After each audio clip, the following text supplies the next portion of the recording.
Bonjour les amis, j'espère que vous allez bien. Je suis ravie de vous retrouver pour une nouvelle vidéo qui m'a directement été inspirée de vos réactions, commentaires et retours à la suite de ma dernière vidéo Rayonner, ça veut dire quoi? Et pour ça, je voulais vous remercier parce que je trouve que c'est un véritable travail d'équipe et j'adore.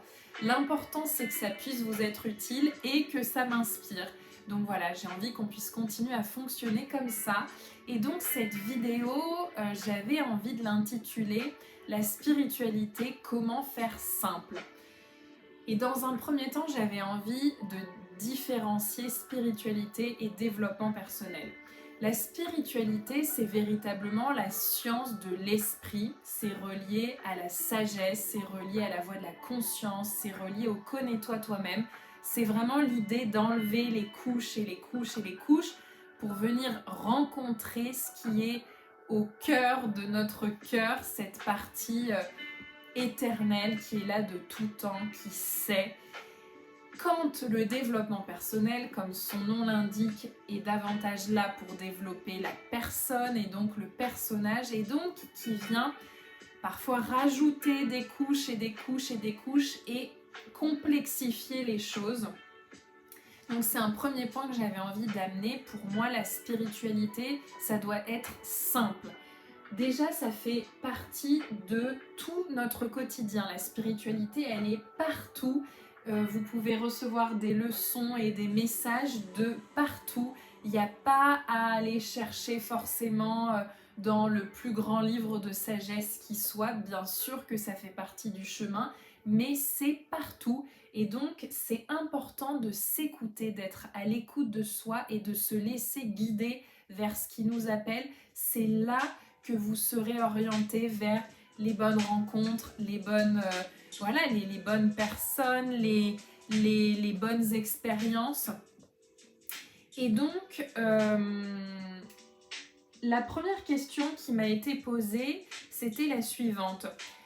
L'accessibilité est compliquée. On nous dit qu'il faut faire ci, qu'il faut faire ça, mais concrètement, comment ? Alors, déjà, j'avais envie de dire dans un premier temps, la spiritualité n'est pas là pour vous faire des nœuds au cerveau. Au contraire, la spiritualité, elle est là pour vous faire des eureka, pour vous ouvrir des espaces. Donc, attention aux injonctions. L'important, c'est que ça résonne, que vous ayez un élan, que vous ayez envie d'aller vers tel chemin et donc de dédier du temps, de l'énergie de votre personne à cet enseignement, à cette pratique.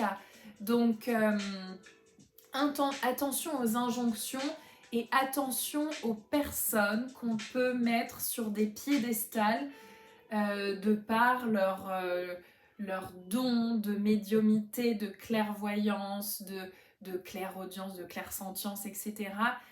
Attention à la confiance parfois aveugle que vous pouvez donner à ces personnes et donc qui vous amène à faire des choses qui profondément ne résonnent pas forcément avec vous. Alors, ça fait partie du chemin. Encore une fois, on a parfois besoin de passer par là. Mais j'avais tout simplement envie de résumer tout ça en disant attention, ça doit être simple et ça doit être fluide si vous vous écoutez véritablement. Ensuite, la deuxième question qui m'a été posée, c'est pourquoi les gens qui résistent au réel deviennent aigris ? Donc déjà, j'avais envie d'opposer le réel à la réalité qu'on voit avec nos yeux et qui donc est bien souvent illusoire. Ces gens, à mon sens, deviennent aigris parce qu'ils ne vont pas dans le sens du courant. Ils ne vont pas dans le sens de la vie, ils vont à contre-courant, ils font les choses à contre-cœur. J'ai même envie de dire que c'est un cadeau pour eux qu'ils deviennent aigris parce que c'est cette partie d'eux là qui leur parle et qui leur dit non, tu n'es pas sur la bonne route, tu n'es pas sur le bon chemin, écoute-moi, allô, écoute-moi. Donc c'est vraiment un message qui est là pour eux Et bien sûr, quand on va à contre-cœur, à contre-courant, pas dans le sens de la vie, le corps parle et donc il peut y avoir des impacts, et il y a des impacts au niveau du corps, ça vient s'engrammer dans le corps et on a entre guillemets la tête de l'emploi, c'est-à-dire que ça se voit qu'on n'est pas dans le bon sens et on le porte sur notre visage ou dans notre manière d'interagir. Et parfois également pour ces personnes, on n'accepte pas notre part de responsabilité. Donc on joue les victimes et on ne prend pas sa part dans le jeu de la vie. Et donc ça, c'est véritablement un cercle vicieux dans lequel on peut rester. Et dernière chose, c'est que ces personnes, bien souvent, ont peur de leur lumière. Euh, ils préfèrent ne pas savoir, ils préfèrent rester petits voilà, tout simplement cette peur qui les garde dans leur zone de confort parce que voilà, tout simplement ils ne savent pas ce qu'il y a derrière et ils ne sont pas connectés à cette foi qui murmure à l'oreille en permanence que oui, tu ne vois pas forcément ce qu'il y a derrière, mais tu sais au plus profond de toi que c'est juste d'y aller et donc tu plonges, tu y vas. Et d'ailleurs, quand je vous disais tout à l'heure, la spiritualité est simple, c'était vraiment dans le sens de écoutez-vous, vous avez tous les messages qui sont là pour vous guider à chaque instant. Après, je ne veux pas forcément dire que c'est simple d'aller plonger, d'aller creuser à l'intérieur de soi, d'aller regarder des choses qui sont pas toujours agréables à regarder. J'ai fait ce chemin et je suis encore en train de le faire et bien sûr qu'il y a des étapes qui ne sont... Alors, je sais pas si on peut employer le mot simple, mais en tout cas qui peuvent être inconfortables. Mais une fois qu'on a passé cet inconfort passager, il y a une telle libération quand on enlève voilà une couche. C'est un cadeau inestimable et moi je peux que vous conseiller d'aller dans cette direction-là, tant je me sens de plus en plus légère, de plus en plus épurée et connectée à cette lumière voilà, dont je vous parlais dans ma dernière vidéo.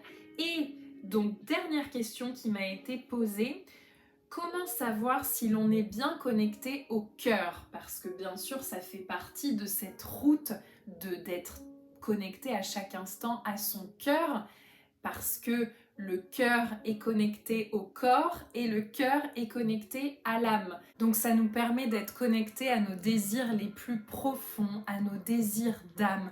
Et pour ça, j'ai envie de vous dire, faites-vous confiance, vous savez quand vous êtes connecté à votre cœur, tout simplement parce que c'est simple, c'est fluide, vous êtes bien, vous vous sentez bien, heureuse, ça roule. Vous sentez dilaté ici, enfin, ça s'ouvre, contrairement à une sensation où ça se contracte, où ça se referme, où c'est tendu. Voilà, vous vous sentez serein, en paix, calme. Tout ça, c'est des indicateurs de savoir si vous êtes bien connecté au cœur et donc vous le savez. Juste, voilà, faites attention. Regardez les différents indicateurs et vous serez. Et donc quand on dit s'écouter, c'est ça, c'est écouter les indicateurs du corps, si ça s'ouvre ou si ça se ferme, si c'est dilaté, si c'est plus contracté. Et donc voilà, vous êtes dans le courant, ça vous procure de la joie, vous êtes bien parce que vous êtes connecté tout simplement à vos désirs d'âme.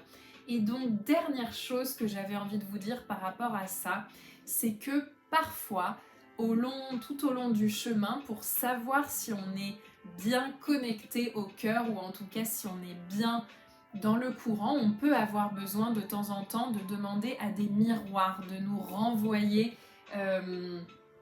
renvoyer l'information parce que souvent, seul, entre guillemets, on a toujours raison et on peut toujours orienter ses ressentis d'une manière ou d'une autre pour avoir raison.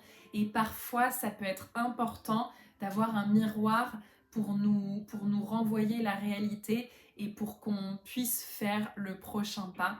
Donc c'est ça que j'avais envie de vous transmettre pour aujourd'hui.